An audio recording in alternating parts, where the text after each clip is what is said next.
Hello, my name is Sarah Jane Estes, and today I'm interviewing one of my longtime collaborators, a past coworker, and former director and founder of the LFC, which was an arts organization in Lexington, Kentucky, focused on fashion. Um, with these interviews, we will be exploring diversity and complexity of lived experience and perspectives of members of my workplace. In this case, past workplace, as well as what we all share in common. Here is my statement of confidentiality.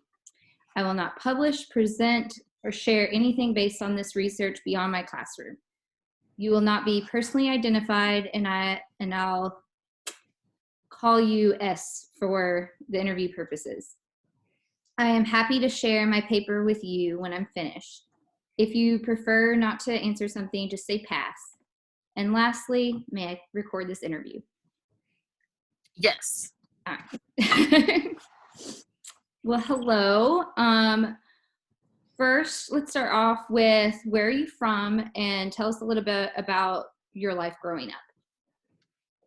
Okay, I'm originally from Honduras. It's in Central America. And I grew up in two different cultures. One was the Latino culture, which is the mixed Honduran people. The ones were mixed with Spanglers and natives, which are mostly descendants from the Mayan people. And also in the Garifuna community, which are the people who are descendants of people who were brought from Africa to be enslaved in Americas and form a group. And I've been living in Lexington for 21 years. I came here because of my husband. We met there and got married and moved here, where I learned a lot of things. Among those, to speak English, because I couldn't speak English when I first moved here. And in here, I mostly have done creative work. I work in creative industries, fashion, art, dance, things like that. So yeah. Who did you grow up with? Like, what was your family dynamic? First, when I was very little, I lived with my three siblings and my mom and my dad. My dad was very absent. He was not there most of the time. And we lived in a coffee plantation when I was very little. Then we moved to a different town when I was almost 5 years old. And this town, we got a little house in there, and there was not a lot of people in this area. There was probably about 4 or 5 families, and within miles. It was very remote. There was not electricity or running water, but it was closer to a city than we were before. And when I was 7 years old, I moved away to a total different part of the country with my grandfather to a Garifuna village, which was in a very remote area as well. There was almost no transportation to be out of that area. You could travel in a boat. They would take over a week to get to a big town or to a place that had a more modern lifestyle. We had to grow our food, hunt and fish, and do fishing. Or fish, hunt and fish, right? And it was a very interesting lifestyle. People knew everybody in the communities. There were several Garifuna villages in the area along the coast. That's the area where the Garifuna people mainly live. And my grandfather was Catholic pastor. I think that's the word. So he traveled to different villages to do the services, and I would travel with him. And I stayed with him until I was almost 12 years old. And then I moved back to live with my parents close to the city, because in the school that I was at the Garifuna village, I could only go to 6th grade. And I wanted to go farther with my education, so I had to go back to live with my parents. And then after I finished high school, I left and went back to live in a Garifuna village until I met my husband and moved here to Lexington in 2000.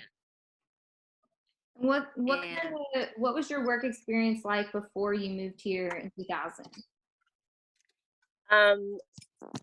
It was different because I have worked since I was very little within the household. We do have to participate and contribute, not necessarily like doing paid work, but the family dynamics are very engaged for children in our community.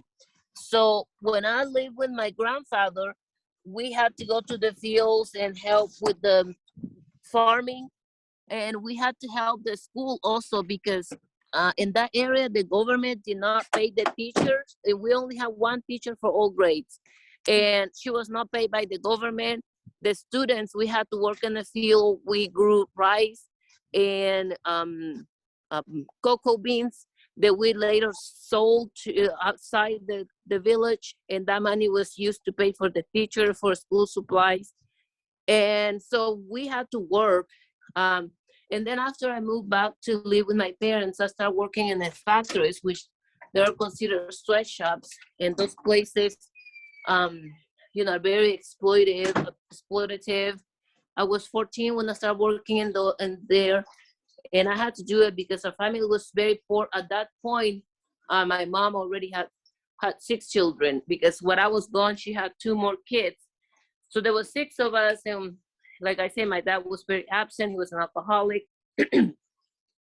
So we had to figure it out how to generate income for us.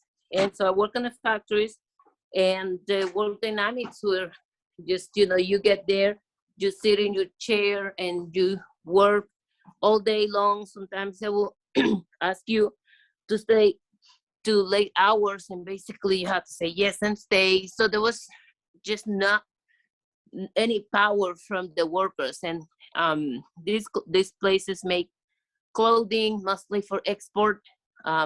Brands that go to places like Walmart or Macy's or places like that, most of the cheaper brands.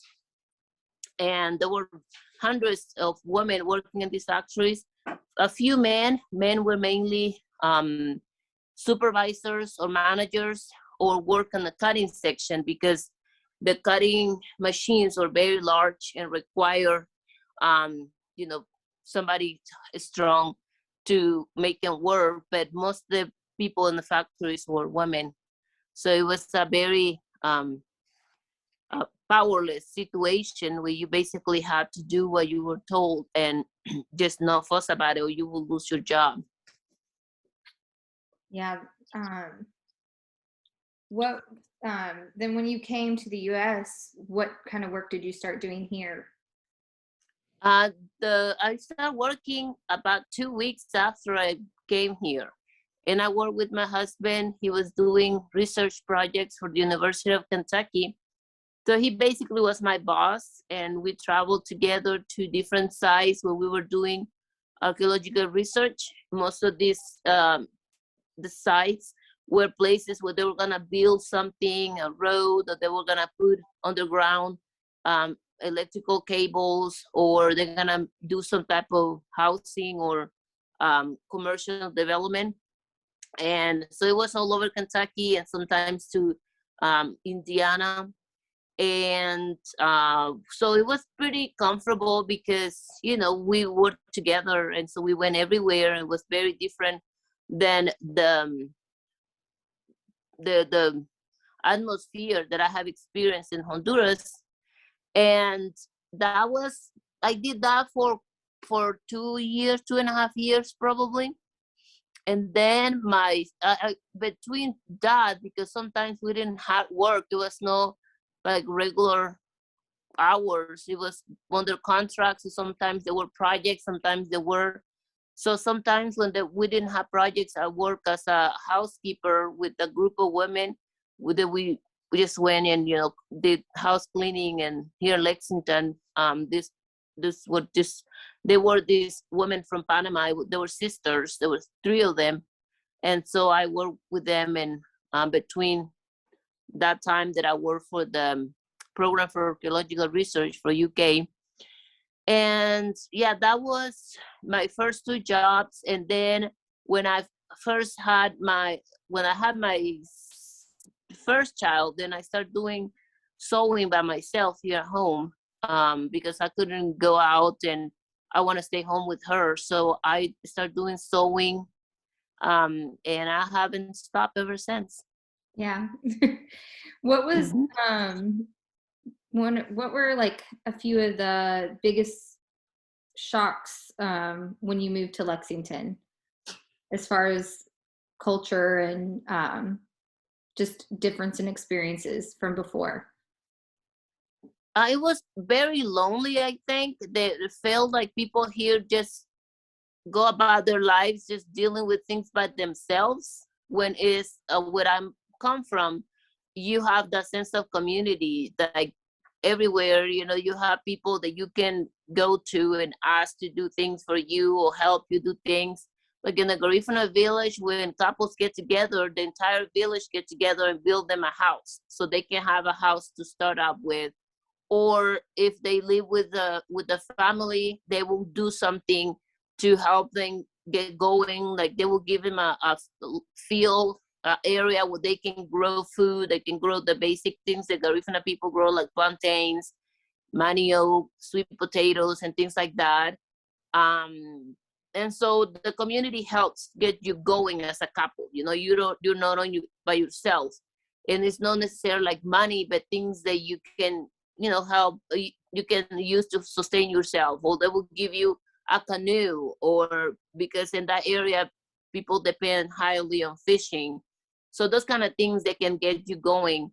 And if you ever had any issues, like you need help, people come and help you. If you need to pick all the rice from your field, the community come and do it in one day and help you get everything sorted out. Or when people make cassava bread, which it requires a lot of work, the community come and help you pull the manioc off the ground, peel it, scrape it, and do everything. And then people will do it that within 2 days. And the people who are the owners of the field sometimes will give a piece of, half tortilla. They're very large tortillas, to half tortilla to everybody to help. And sometimes people won't take it because they will help a lot to other people and they don't need anymore. So that kind of community, that exists.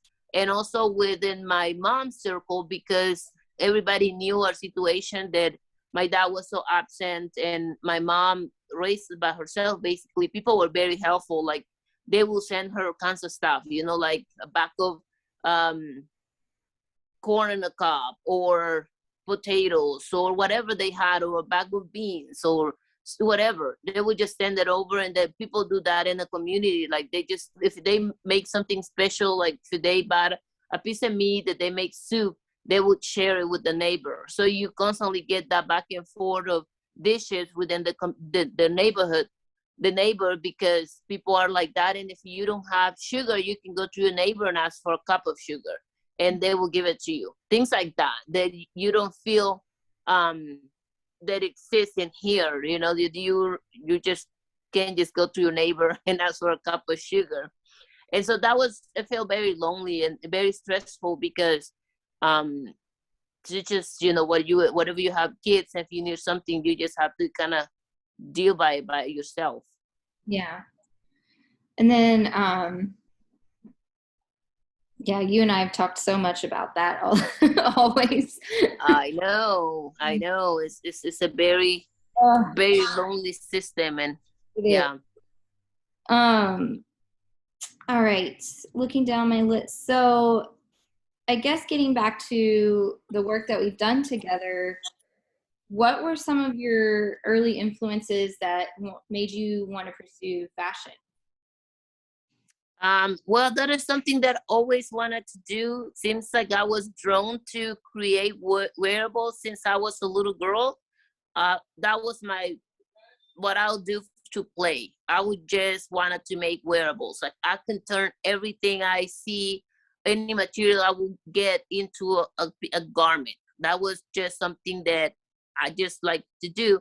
And so when I was 13 years old, instead of going to regular middle school, I went to a sewing academy because that's an option in Honduras. You can go to trade school from early age where you learn a skill, and then you graduate with a high school diploma, like if it was a regular school. But I did that for a year, and then I went back to regular school, and then I started working in the factories. And pretty much at the same time, I started going to this sewing academy. I started doing things for neighbors, like start doing simple skirts, simple dresses. So the whole time I was in school and I was also working in the sweatshops, I was also doing things for friends and family or neighbors. So that is something that just comes so supernatural to me, is the ability to turn flat surfaces into give them three-dimensional shape, or to cover three-dimensional shape. It just comes natural to me. It seems just so easy. Yes. Aaron wants to be picked up. He said he doesn't feel good. Oh. Yeah, he does that a lot. He doesn't like school. He's totally fine when he's here, but anyway, so go ahead, sorry. Well, you're fine. Well, what are some of the events that led, so our work experience is, I think, very unique. What were some of the things that led to creation of the LFC? Because we didn't just start a job, we created a job. Yeah, I think it was just the right time for it to happen. It seems like it was a moment where there was a lot of young creatives in town, and fashion was kind of like the missing link to connect them with the local arts scene. It was just kind of like a very organic thing. We just started this show with the future of fashion, the first show that we did, with really no further aspirations beside showing our work. It seems like people were eager to be a part of it. And from there, we kind of like went on like and did it. There was just not a plan. There was nothing to compare it to. There was just us doing something extremely bold that I just now look back and think like, wow, that was just really incredible how it became such a big project out of nothing. It's just a bunch of people who like fashion, and we just did the best that we could with what we had, which was very little. We have so little resources, but we had each other and we had our creativity, and it was just like us developing a piece of art. Like everybody contributed to it with what they could, and somehow for several years it worked really well. It was very intense. It was a lot of learning. It was a trial and error, what is called? Trial and error kind of situation where we were improvising and going along with things. But I mean, it was pretty incredible. It was pretty magic. We were able to create so much, and I feel like somehow it contributed to the artistic development of many people. I totally, yeah. It's such a special time. What do you think, what year did we start the LFC? Formally in 2009. Like, I think that, well, we got the 501c3 several years later, probably in 2011, but we start working very actively at the end of 2009. Throughout 2010, we had a lot of major projects that we were doing. So yeah, I think 2009 was after Future of Fashion. We just didn't stop. We went on and did a lot that year. When we started the neighborhood series in 2010, right? Mm-hmm. Yeah. I think, yeah. The very next year. I mean, it was Yeah. to back. Yeah. It was such a big pool in the city as far as like our network and the size of participants. Like, what is your estimate on how many people were involved over the years? Goodness, that's a lot of people. I would say easily there there were, a group of people who were constantly involved, which that is about 150, 200. Mhm. Then there were the people who came in when that goes around 2,000, 2,500, or something like that. Yeah. Yeah, there was a lot of people. I think one thing that always stood out to me and was so important was how diverse our group was and how it attracted so many different people from all walks of life.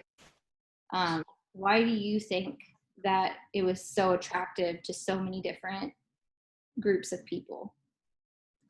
Well, for one thing, fashion is very inclusive as an industry because everybody wears clothes. So people understand clothing and they feel that they have something to say, or they know something about it. They know, not so many people know about sculptures or ceramics because they never done it, but people get dressed every day, and so they understand clothing. And then also there was the aspect of me being kind of like the face of it. And there were people who would never get involved with other organizations who felt that they can come to me, and or other people of color that were part of the organization, like Yolanta, like even Andrew. So that we had that part that they were, you know, they could have, they attracted different crowds. And then we had people who don't come from high society, like upper class families. They're very uptight and very cliquey, that they don't let the common people be involved. We weren't anything like that. It was really a grassroots initiative, and so people who sometimes so probably never wanted to try participate in some of the local organizations did wanted to participate in the things we were doing. They felt that they could fit in. So that opened the door to all kinds of people.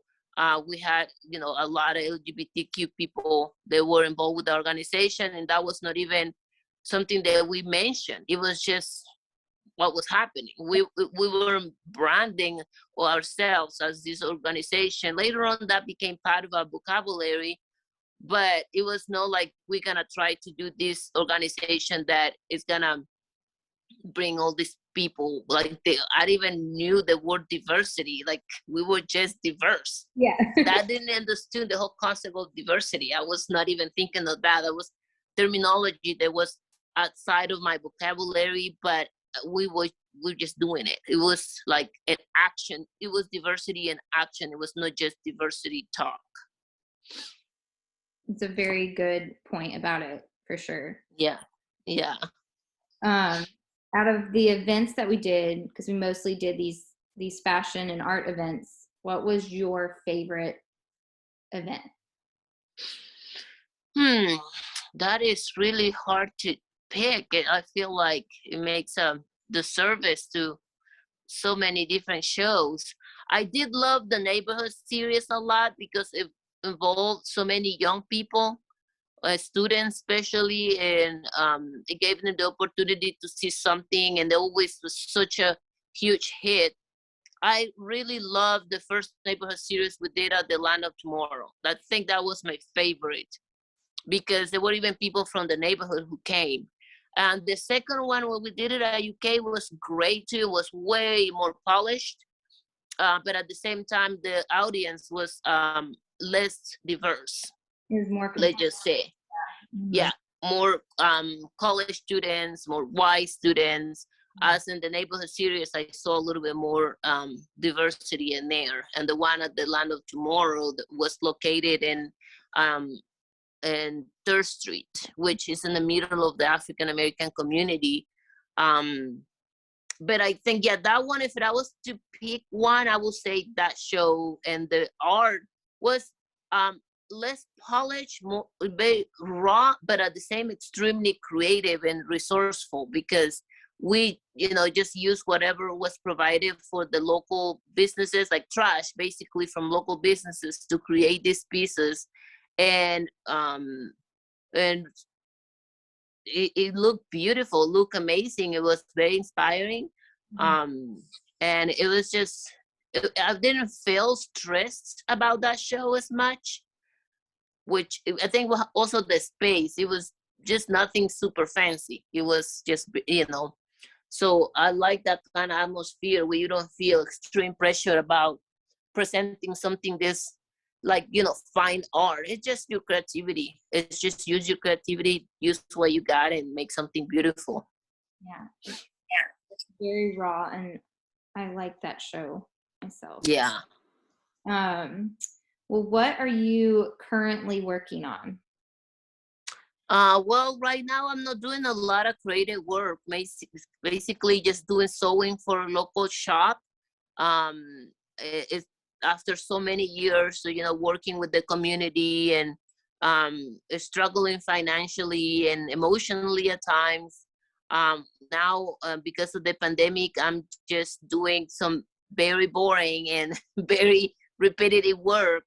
But it's comfortable, and I love the people that I'm working with, and it gives me also time to pursue a career and something that I love, which is politics. I'm going to college, and with the goal of getting a degree in political science, and with the hope too that change policies that impact the fashion industry, international trade, economic policies, because the industry is a really, really big factor when it comes to climate change. It is one of the industry that has the most impact in global warming, and people overlook it. The people are not thinking about fashion as the way they're thinking about cars polluting the environment, and they're like side by side almost. And it also is such a influential industry.